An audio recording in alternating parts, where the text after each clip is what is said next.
Martin Jones. That's it. That's the punchline. Don't worry. If you didn't get it and it got by you, it certainly got by him. We need a rung like below Bustwatch. Like Bustwatch is here. Martin Jones is like here. Welcome back to the Fantasy Hockey Podcast. It's time to talk about the bummiest of bums.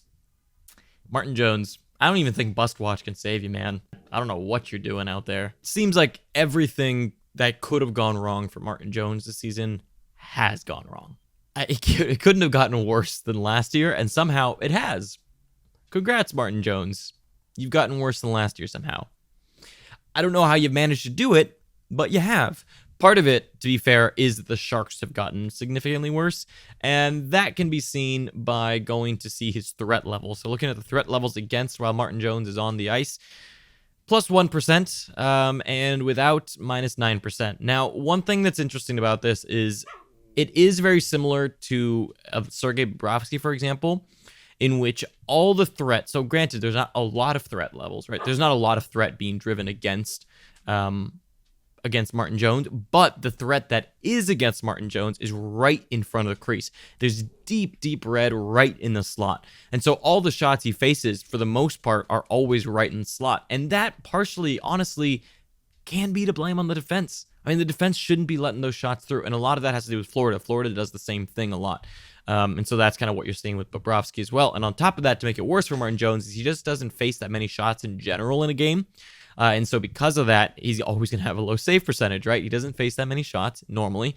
And all the shots that he does face come from way deep in the slot. Taking a look at natural stat trick here, Martin Jones has an expected goals against of 26.43, and he's currently led in 35, and this is at all strengths, not just 5-on-5 or just penalty kill or anything like that.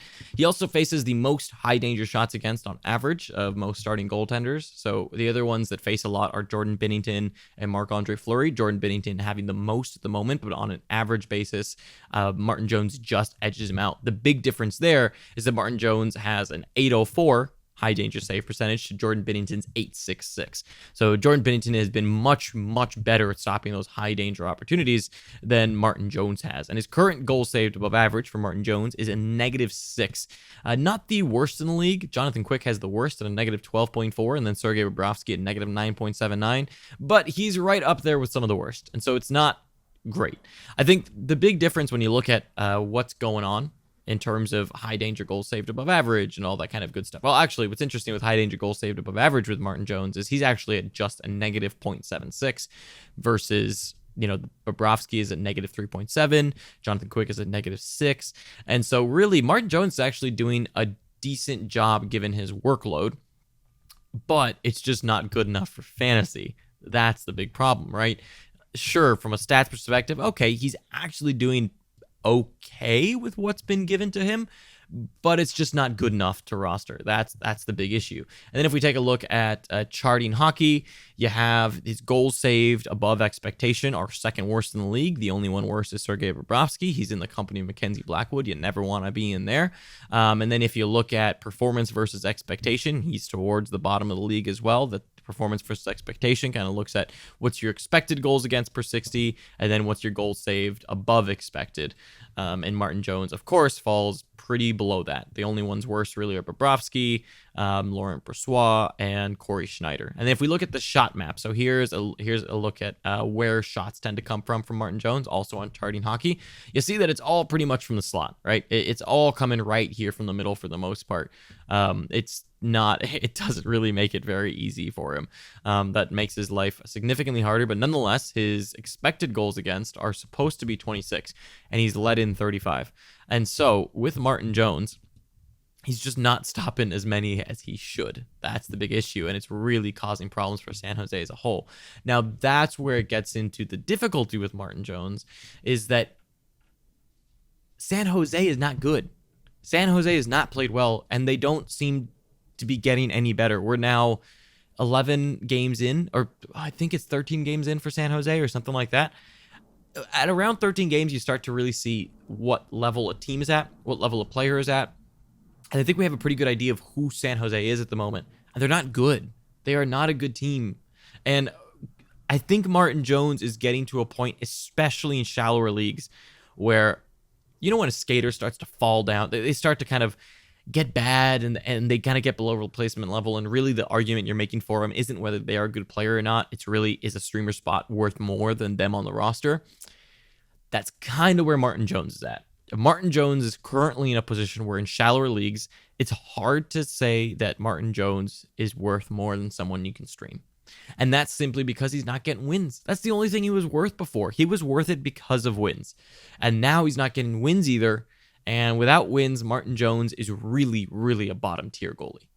Really a bottom tier goalie. And compared to Bobrovsky, Bobrovsky has promising upside. We know his caliber of goaltending. We know also that his job right now is pretty difficult. They're getting used to a new defensive system. Martin Jones doesn't have that. And he has a bad team in front of him. Whereas Florida's actually been playing pretty well, and they've been playing well defensively as well. The difference with Florida is that they've let in a lot of shots from the slot, similar to Martin Jones, but outside of that, they've been really good. So I just don't see it for Martin Jones. I think that in deeper leagues, sure, he's definitely not a buy low. 100% not a buy low. I mean, if you can ship him off in some kind of package deal for someone, then cool. But honestly, in shallower leagues, he's droppable, and I don't see this turning around for Martin Jones at the moment. I don't know if it's a goaltending coach situation or just something is up with him physically. Who knows? But I just don't see this turning around for Martin Jones. I would advocate dropping in shallower leagues. Even in 12-person leagues, he's been dropped in our 12-person where we roster, I believe it's 18 players. And he's sitting on the wire. No one's grabbed him. I cannot advocate holding on to Martin Jones at the moment. I'm pretty sure streaming is better, unless, of course, goaltenders are worth a lot in your league and there's just not a lot on the wire. In that case, sure, hold Martin Jones and hope for the best and bench him most of the time. But other than that, Martin Jones is just awful. Absolutely, truly, truly a bust watch candidate that isn't even... He's worse than a bust watch. This is so bad. It feels bad just putting him here because it does a disservice to the people who are just on watch. So yeah, that's my Martin Jones take. Anyways, hope you enjoyed. We'll be back with some more hot hands and bust watch videos soon. Thanks for watching. I'll catch you next time.